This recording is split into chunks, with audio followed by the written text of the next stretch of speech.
예, 이번 북중 정상회담의 주요 내용과 의미를 좀 더 짚어보겠습니다. 정치부 김소연 기자가 나와 있습니다. 김소연 기자, 회담 이후에 이제 두 정상이 어떤 이야기를 나눴는지 계속 나오고 있는데 아무래도 우리 입장에서는 한반도 정세와 관련된 부분이 가장 눈에 띕니다.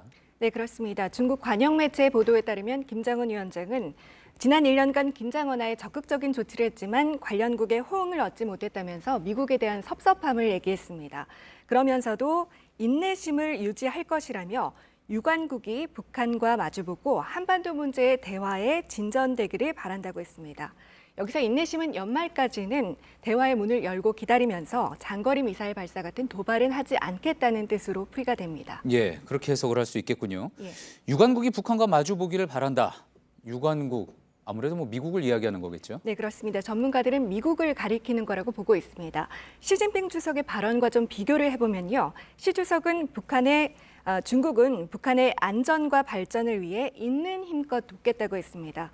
이어서 북한과 관련국들과 협력해서 한반도 비핵화 실현에 적극적이고 건설적인 역할을 하겠다고 했습니다. 예. 또 이 부분에서는 있는 힘껏 돕겠다고 이야기한 부분이 눈에 띌 수밖에 없는데 중국이 그렇다 그러면 한반도 비핵화 상황에 대해서 상당한 역할을 하겠다. 이제 더 이상 관객이 아니라 본인들도 선수로 뛰겠다. 이렇게 해석을 해볼 수 있겠습니까? 네, 이 표현 자체는 전례 없이 강한 표현입니다.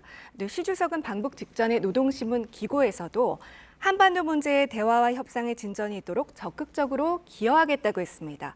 이미 이번 정상회담의 성격을 규정을 한 거죠. 그런데 시 주석과 김 위원장의 표현에 미묘한 차이도 있습니다. 시 주석은 관련국들과 협력하겠다고 했는데 김 위원장은 유관국, 그러니까 미국을 콕 집어서 얘기를 했는데요. 예. 북한은 중국과 협력을 하되 아직까지는 북미 대화 구도를 가져가겠다는 의지를 보인 걸로 풀이가 됩니다. 예. 유관국들과 그냥 유관국 그 부분에서도 여러 가지 해석의 여지가 있는 거군요. 예. 자, 그렇다면 북한의 이야기를 들어봤을 때 북미 대화 테이블에 복귀할 거다 이렇게 볼 수도 있겠습니까? 일단 적어도 대화의 문은 열어놓겠다는 걸로 보입니다. 다음 주에 이제 일정을 보면요.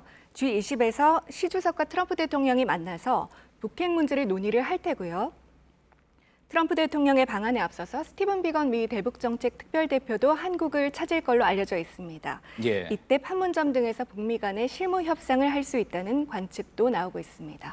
예, 그리고 또 이제 여러 가지 국제 제재가 같이 얽혀 있는 문제이기 때문에 중국이 북한을 돕겠다고 했는데 어떤 방식으로 도울지에 대해서도 관심이 집중이 됩니다. 네, 사실 결과로 명확하게 드러난 건 없지만 배석자를 좀 볼 필요가 있습니다. 바로 양국의 경제 책임자들입니다. 예. 그림을 좀 보시면요. 북한에서는 김재룡 총리가 나왔고요.